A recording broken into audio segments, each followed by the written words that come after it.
In this video, we're going to take a look at using graphics that you create outside of Darkroom to work with building some pretty cool looking templates. Now, what we're going to do is we're going to do a variation on this one here. As you can see, it's a design created outside of Darkroom. And what I've done is I've put picture placeholders on top of the template, and you can see that they're square. Well, what I want to do is I want to make these oval. I want to make it seem like it's coming through the template rather than sitting on top of it. So that's what we're going to work with. Now, the first thing I'm going to do is I'm going to bring up Photoshop here. And this is just to show you the similarities between Photoshop and another piece of software that I'm going to use. It's called Pixelmator for the Mac. Difference is, what we're looking at right now is about $700, and Pixelmator is roughly $30. And there's plenty of options out there for Windows that are either free or very, very inexpensive. So there'll be a list of those at the end of the video. But what we need to do is we need to figure out first what we want to create. So I'm going to work with a photo strip.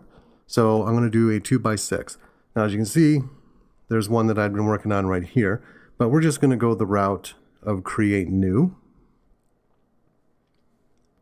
And when that dialog comes up, what we're going to do is make sure that we are set to inches. And of course, my width is 2 inches, my height is 6 inches, and I want it vertical as compared to landscape. And I'm just going to hit create. And then what we get is a blank canvas. All right.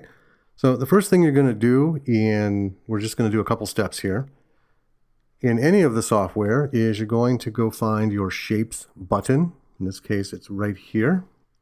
And I want to change that to a rectangle. And really what I'm going to do is I'm just going to draw a rectangle over my canvas. So I start right here at the very top and fill that in. And I have it set to fill with a color. Now I can change that color by clicking on the fill color up here. I can go with a nice green, purple, whatever. Let's go ahead. Let's go with that one. Okay, so now what I'm going to do is I'm going to put some shapes on this. And this is where you can figure out what kind of designs you want to create with your template. So I'm going to go ahead, go from a rectangle tool to, I'm just going to go ahead and do an ellipse tool. I'm going to draw, first of all, I'm going to change this so I can see different colors. Let's make it stand out with an orange. Whoops. Nope. Come back. There we go. Got to draw it first. And let's make that orange. There we go. And you could do whatever you want with these. You can do small patterns. You can overlap them, have them look like bubbles, whatever you want to do. Now, notice every time I draw one, I'm going to draw your attention down here to what's called the layers. And you're going to see this in Pixelmator as well. Every graphics software has a layers panel. Every shape is its own layer. And just like the Darkroom editor, everything you stack on there is a layer. So as you can see, let's go ahead and turn this. There we go. This guy is on top of everybody else. It's hard to see without lines, but you can see that he's on the top of the list, so he's going to be on top of everything. Now, once I have these things in place, what I'm going to do is figure out what comes next. So is there another image I want to add on top of this? Is there some more designs? I want some squares, do some rounded squares, some rectangles, whatever I want to do. And when I get to this point, what I want to do is I want to make this very flat. Okay.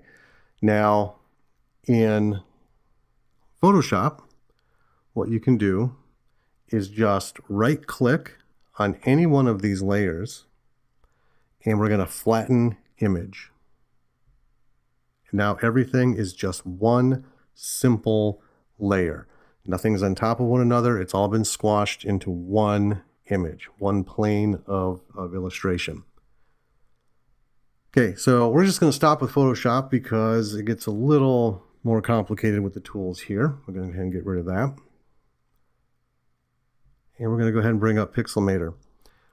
So you can see this is the entirety of the Pixelmator program. There's quite a bit less in terms of the side panels. And we have our Tools tab over here, which has pretty much everything that Photoshop has. Now what I've done is I've taken the base image here, all right, and everything's been added and flattened like we just saw. And those things work just the same. As you can see, I have everything flattened into one layer. Now, if I come down here to my rectangle tool, and let's change its color to orange, it would be the same process. I would start my drawing and fill it in, and so on, like that. And then I would put things on top of it. I would come over here and that have my layers of different shapes, different colors.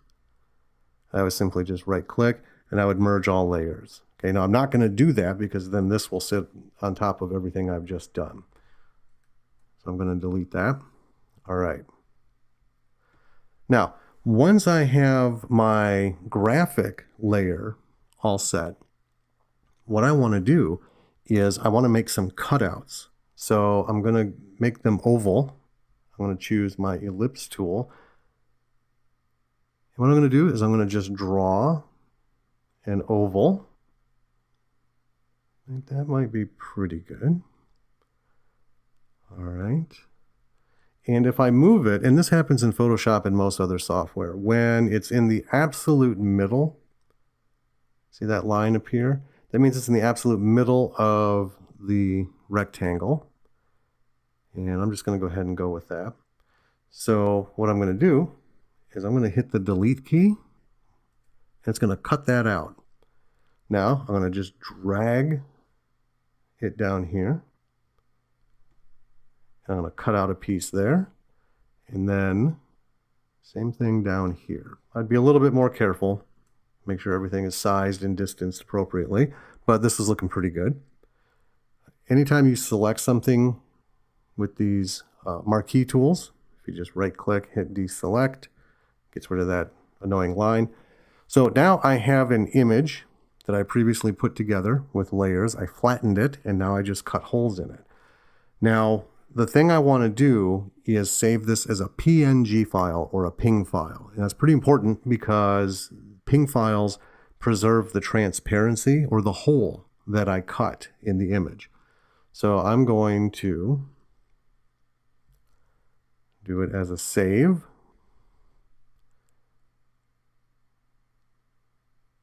And I'm going to choose, in this case, in Pixelmator, I'm going to save as a PNG file. Now, I've already gone ahead and done that. So we're just going to skip that piece. And we're just going to quit this.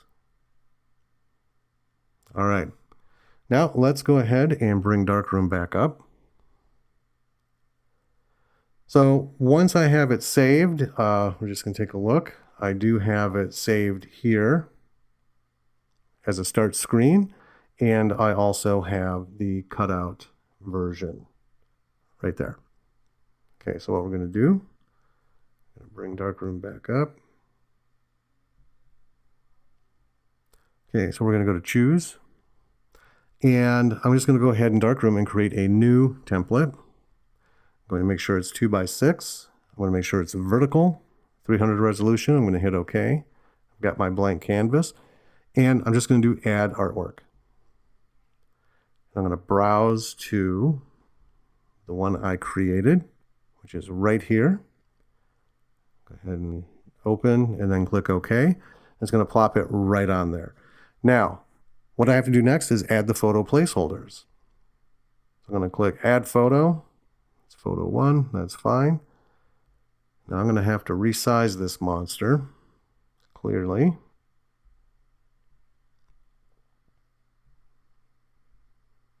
So I'm going to start out kind of small because what I want to do is I want to make sure I get that top edge just past where the white is that's been cut out.